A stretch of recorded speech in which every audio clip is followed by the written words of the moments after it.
I think I'm gonna regret this. I go with MVS because we have seen more from him today than we have so far. You wonder why he's the way he is.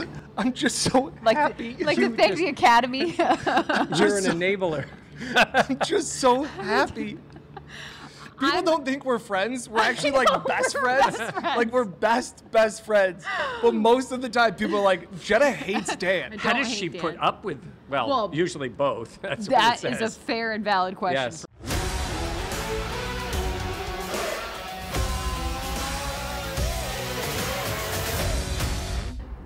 All right, welcome back to the Buffalo Plus YouTube channel presented by Connors and Ferris. Mike Catalana, Dan Fates, I am Jenna Cottrell. Please be sure to like, comment, subscribe, and share the channel. We always appreciate it. Day 7 of training camp. How did you know that?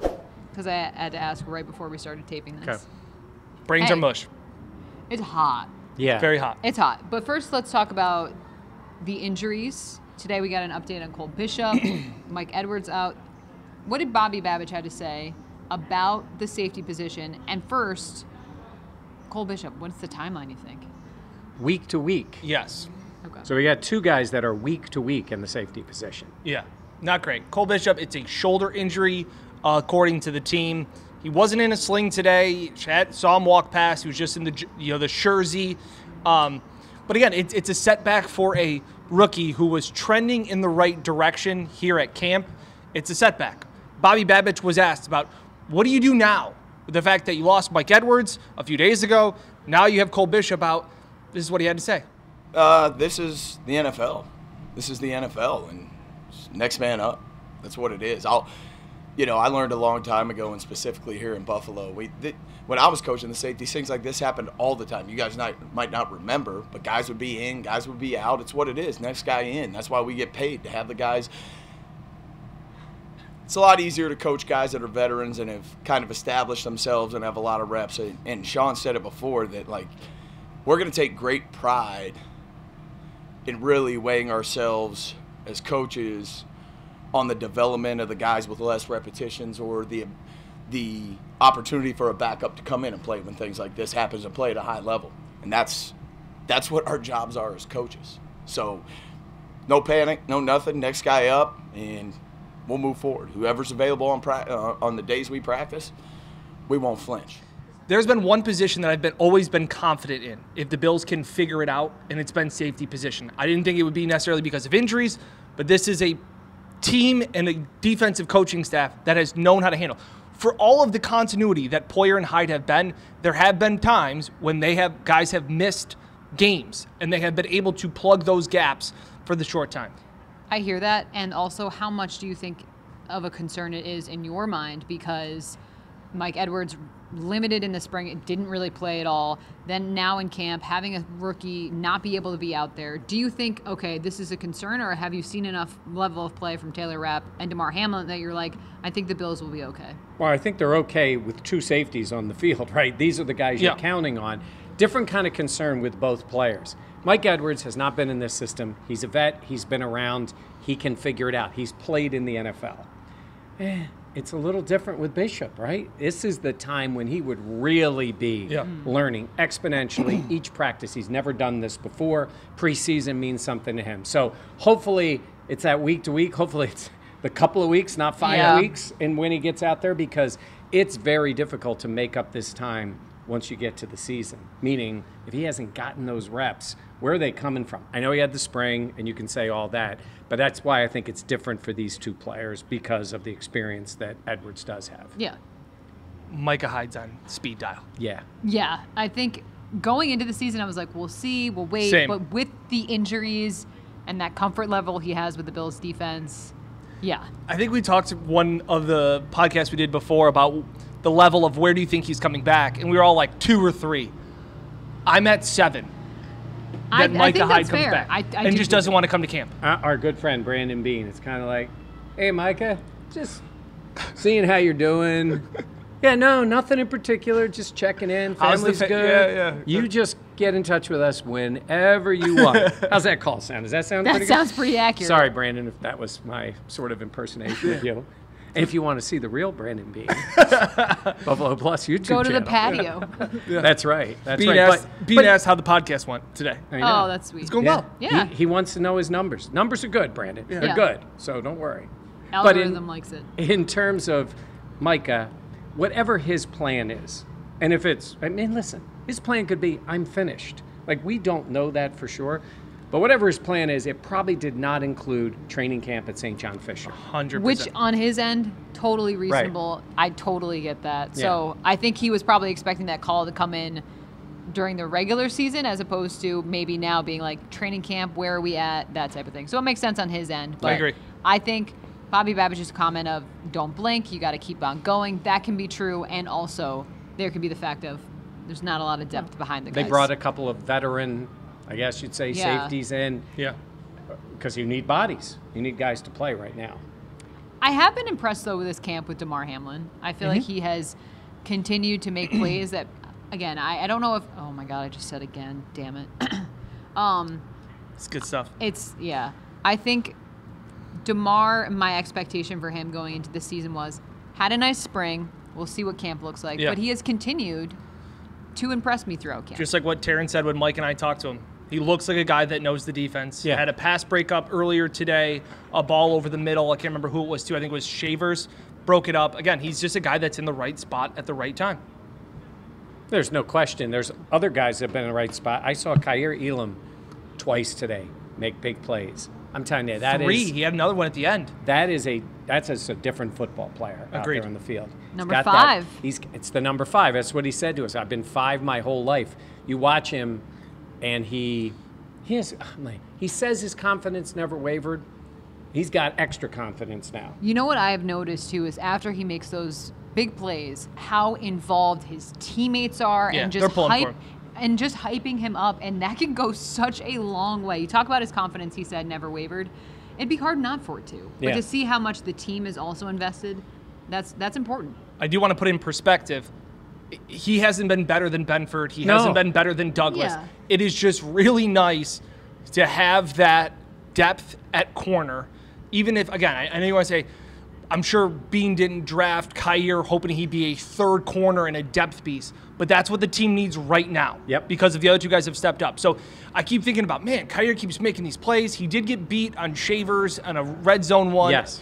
That's it. But besides that, I keep going. I go, he's only going to start over Rasul or Benford as a starter. But corners play. I know. I absolutely. Yeah. And he made a play on Mac Hollins, great defensive play, and then he made one on James Cook. Yep. Yeah. So, I mean, small backs coming out there. Listen, he's an athlete. He's a very good athlete, and he can play a physical game, and he's an aggressive player. But it's good to see how well he's playing. I have to go get my notebook. Oh, okay. The Notebook. The movie? Yes, starring Dan Fates. I love what you said, though, about him. And There it is. all right, go ahead. No, continue. No, I was going to say that I do. You're right. Is there a realistic point of him being able to push for a starting role on this defense? I don't think there's that yet, but it's so nice to see him make plays for a guy that I know myself I could kind of count it out. Well, we've seen this team look at players with those two players in mind. Look, I think Benford's been really good too. I like that he seems like a quiet guy, but I think there's a little talking goes on the field with Benford at times. Especially with Mac Yeah. Hollins. Oh, yeah. Yeah, he and Hollins. I don't think Benford says anything. I think there's a little bit. We asked Micah last year about it, and he's like, he doesn't say anything. It's not even us. You see guys shoot back a little bit sometimes. Benford can just look at a guy. Yeah, maybe that's what it is. That's this trash talk. I feel like I saw him John today in particular with Mac Hollins. Yeah. So maybe it's just Hollins brings that out of him. It might be the case. But the point I was going to make is when they were rookies, this team just decided he's the starter, at least for week 1, and then they went back and forth. So, hey, listen, Kyer's out there. My guess is, in his mind, he thinks he can do You whatever, want that. right? You He's want got to have that. that confidence. Want to talk pass catcher? Pass catcher of the day? Yeah, I didn't know if you wanted to I go think through this your is the notebook. first pass catcher of the day where we are split. So then Jenna has to decide. We're going to put it on her. And who's yours? Curtis Samuel. He's third on mine. He is all over the place. They got him lining up everywhere. He's everywhere. Yes. I actually walked back to the locker room with him because I wanted to ask him about what it's like in his role. We see him lining up. We talked about it before. He does individual drills sometimes with the running back, sometimes the wide receivers. And I asked him, like, how difficult is that? It's one thing if you're a guy that takes a handoff occasionally, but to have to understand everything that goes into it, to split running back meeting room time with wide receiver meeting room time, to know the play in the huddle. Everybody's heard these long play calls. Usually each position group only has to know one thing. He has to know multiple things and where he could be. He's like, first he said it was a good question, which I was like, that's like the big. We weren't there to verify, so. But he said, he's like, yeah, it's a lot on my plate, but he's always done it. Went to Ohio State as a running back, like we've talked about, and he's evolved. So he's always kind of used to that, and he said also knowing Joe Brady's system made it not as daunting knowing what to expect. Makes sense. Credit to me. Credit to me. The credit to me is coming. Yeah. I go with MVS as my pass catcher of the day. I hate to say MVS this. Today? Okay, Why? yeah. He had a win, a touchdown, beautiful rep on 7-on-7 for a touchdown. He was getting tons of reps today with the ones. A lot with the twos. And a lot with the ones. And I thought he played well. That was a good day for MVS. What did I tell you, Jenna? Here's Dan watching MVS. Yeah, Like a little kid. I love him. Go Go, team, MVS. Go. I could see why you would say that. He did have that nice touchdown on another 7-on-7. Yep. He was wide open. Josh didn't go to him. That was when Kyer actually broke up the James Cook pass. But you know what? I think I will actually give. Well, have we given it to Curtis Samuel before? Yep. Yep. Okay, who was your number 2? Shakir. Oh, Shakir's good every day. Shakir has not been our pass catcher of the day yet, though. So we split the trophy in thirds. No, I'm thinking. You get. I'm gonna regret this. I go with MVS because we have seen more from him today than we have so far. You wonder why he's the way he is. I'm just so happy. To thank the Academy. You're an enabler. I'm just so happy.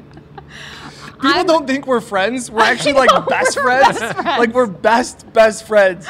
But most of the time, people are like, Jenna hates Dan. How does she put up with? Well, usually both. That's what that it is says. a fair and valid question from people. And before they mention it, Jenna was doing an interview today, and old man moseyed on right behind in the background. Can I do an impression of you, Mike? Go ahead. Okay, hold on. Go ahead. I was on my phone, actually. Wait a minute, I can see.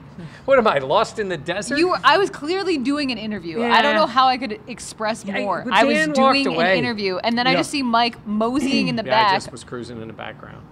And then you realize, and you're like, oh, I should go to the side. But He was so close to the camera. I literally thought he was going to interrupt the interview. First of all, let me tell you something. I was 20 yards from the camera, number one. Number two, this all happened in a span of 5 seconds. It's a little dramatic over here. First of all, way longer than that. Come on, Mike. We're gonna look He's at the useless. tape. We're gonna check the tape. How about that? Okay. Okay. I'm going to give pass catcher of the day to MVS. Before, I said, he had a nice day today. The most that we've really seen him do. Had that nice touchdown, like I talked about. So I think that is a progression of him getting more involved with the first teams. He did take a lot of second team reps as well. Yeah. But encouraging sign from a guy that, in my opinion, hasn't shown as much as I have wanted him to at camp. That's fair. I also thought Terrell Bernard had a great rep against Dalton Kincaid, where he pretty much just ate his lunch. Like he pretty much was like the bully, and the ball came to him, and Bernard gave him an earful of like, I shut you down. Like you thought you had me, and it was, and you want to give it to Dalton, like it wasn't even anything back. Dalton just took it, and Bernard kind of, as he was going back to the huddle, like continued to be like, yeah, I gotcha. I don't think of Bernard as a big talker or Milano as a big talker, but they talk some crap on the field. Yeah. Yeah. Like, they're quieter in general, or certainly to us. Yep. But that competition level is ramped up. Yeah. I've seen so much more from Terrell Bernard. We talked early in the offseason about how he needs to become a leader and all these things, but seeing him jaw like that on the field, I love it. Yeah. Give me that juice, because he is such a pivotal piece of this defense, and to see him kind of come into his own is cool. It also goes back to the point we've said where I thought the defense won 7-on-7. And the offense then later, all the celebrations. Every single time it's a celebration. Dalton gets to, they were joking around doing one thing or another. I think they were like, yeah, you know what? When I get you, I'm going to let you know I got you. Yes. Like, that was cool. Because the offense gets the cheers, the offense gets all that stuff. Yep. That is always funny when the crowd cheers. I'm like, well, the defense is out there. By the way, it's a second-team rep, but a guy we haven't talked about, Casey Tuhill, made a really nice play on a little bootleg. It was Mitch Trubisky in there. The reason I saw is he's a longer player. He's had some success in the league as a backup. Like, they're going to have a lot of guys in that rotation. We talk about the defensive ends. I just wanted to mention that. Sometimes when it's in the second-team reps, we're looking at it a little differently. I'm going to tell you, it could have been Josh Allen there. He blew that play up, went in, knocked it down, so I just wanted to mention him. I'll go off of that. Your Tuhill, I'll say Kingsley Jonathan also had a couple of, and I was over there on the side where they did one-on-one defensive line and offensive line, and Kingsley won 3 reps in that against Vandemark and some other guys. And I asked Dion, I was asking him a question about how do you line up and how you handle when a defensive end line's really far outside. And he's like, I hate it. But he talks about how you adjust to it. But I said, because Kingsley was doing that a lot today. And he was like, Kingsley had a day today. Yeah. So again, a guy that has worked his way up from a practice squad guy to a rotational guy. They love him. I thought it was a nice day for him. They really do. Yep. Talking more about some of the guys we don't speak about as much, Zach Davidson. Yeah. The tight end. He had it's just we're so close together. Yep. And then she backs away. I know. So wait a minute. So you're saying is you move a little bit during the video? Hey. Yeah. He's got you there. Yeah, he did. Yeah. Okay, but I moved backwards, so I'm still in the frame. You move completely out of the frame. Well, sometimes I have enough with you. Mike's like, I didn't move at all. By the way, Davidson made those 2 touchdowns. Oh, you guys. Made those 2 touchdowns. The dude celebrates. Yeah, he does. Oh, that's got to piss some people off a little bit. Oh, yeah. Yeah. But I feel like he makes plays like where you're like, okay, who's Yeah. that? Zach Davidson. We talk so much about the tight ends, about Knox and Kincaid, and even I feel like Quentin Morris, but Zach Davidson will be around this season on the practice squad. There's not enough to get him on the roster, but he is coming off of injuries last season, looks really good as a piece, possibly down the road. I think that's very fair. Yep. Also, we didn't talk about KEON yet today. Another pretty good day. I like, again, when he goes up and gets it and plays above the rim when they did some of the goal line stuff. Josh had an awesome quote about KEON. He was asked about him today. Here's what he had to say. He's just not normal. And I mean that in the best way. He does things his way, and he's always him. He's very authentic. You know, I had him over. I had a chef during the OTAs, and she made fish, and he's like, "What the heck is this? I'm not eating this." And he didn't eat it, But he does things his way. He's super country, which I can relate to as well. So I love the guy. He's making things personal, going out there and blocking hard and doing things the right way, and he's making plays in camp. And again, we're building that chemistry on the field right now, and I think that off the field we've got a very good thing going too, and just a lot of trust in those guys right now. Not normal in the best way. I like to consider myself not always the best way.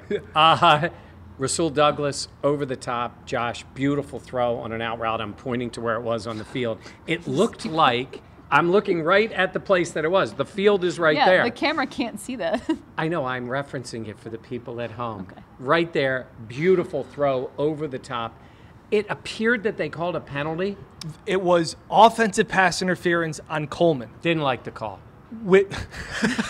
Didn't like the call. I'm watching the play. I'm like, I threw the flag. I got to blame you for it. Right? Didn't like the call. Can you believe this tweet? Mike, why are you yelling at me? But literally shooting the messenger. I actually like the fact that KEON was physical enough. Yeah. That's what I want to see. He's been kind of pushed around by a guy we haven't talked about enough. Jamarcus Ingram, I think, has had another very strong camp behind Kyer. Long. He got in sometimes last season when break glass in case of emergency. KEON kind of got pushed around by him the first few days in pads. I'm okay with an offensive pass interference for the fact of let KEON get physical a little bit. Yeah, I feel that because he's got to adjust to that level. Yep. Obviously, it's different now in the NFL. Yeah. All of that stuff. So I like both those points. Anything else you want to add from today? Nope. They'll be in Orchard Park. You know what? No, I think we should talk about the Josh Allen stuff. What he said. Yeah. So I asked him about camp, and if anybody's been here to Fisher, the response to Josh is incredible. And it's kids. He's great with the kids. But he's got a lot on his plate, both when he's on the field and right after he's done and all. So I asked him, How do you handle that? And this is the way he described what it's like for him and what it's like when he sees the kids. Well, I mean, I think, again, at certain points, there will be kids disappointed that, you know, they didn't get an autograph, whether it's from me or from anybody else. And I always try to make sure that I'm waving and fist bumping and just little things that I know that I would have appreciated as a kid being in that situation. So you can't sign to everybody. You can't high five to everybody. I got, you know, to sign some today. I had an interview over here. I got an interview here. I got to go work out, and then I got to eat before our 1:45 meeting. So it's a lot of stuff that goes on, and I think at least I hope everybody can be understanding of that. That I'm trying to get to everybody, but logistically not possible, or else I'd be out here all day and I'd miss meetings, and you know, I got to be in there for those. So I appreciate all the love and the fans that come out and the kids that come out, because again, I'd be feeling the exact same way if I were wearing their shoes. And again, I just try to limit that as much as possible. That is something for him, and we see so many kids are excited, but you know, there's ones who don't get that autograph and all. I think he's awesome with them, and he can't do it all, but man, he makes a great effort. Yeah. I think he does an excellent job with what he can do. Yep. And that says a lot. So great football player, great dude. Yeah. I can people ask us all the time, what's Josh Allen like? Again, Nuss, not in the building. Not in the building. Not in the building. Great dude for what we see. Yep. Yeah, truly. All right. Go watch Brandon Beane if you haven't already. Go watch Brandon Beane. It's coming over Mike's house. Go watch. Come on over, Brandon. They all want to come over now. The patio's beautiful. Well, Dan Orlovsky tomorrow. He's coming to the patio? Yep. Oh, jeez, I didn't know that. It's a great week No, for the Dan pod. did an interview with Dan Orlovsky, the hoodie sport coat guys. You'll love it. Yeah. It's good. Good stuff. All right.